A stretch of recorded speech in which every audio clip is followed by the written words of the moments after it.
శ్రీ మాధవరాయ స్వామి ఆలయం గండికోట వైఎస్ఆర్ కడప జిల్లా.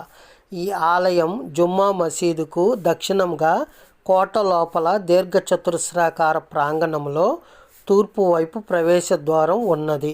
ఆలయ స్తంభాల వసారాలో లతలు, పువ్వులు, దేవుని బొమ్మలు, జంతువుల బొమ్మలు ఉన్నాయి.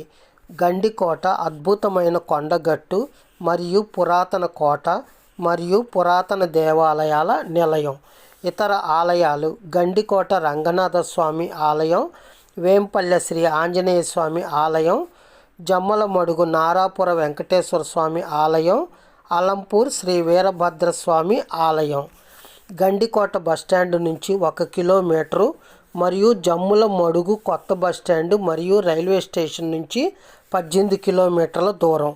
జమ్మలమడుగు నుంచి ముద్దనూరు దారిలో గూడెం చెరువు వద్ద పెన్నా నదిని దాటి గండికోట రోడ్డులో 12 కిలోమీటర్లు ప్రయాణం చేసి ఆలయానికి రావచ్చు.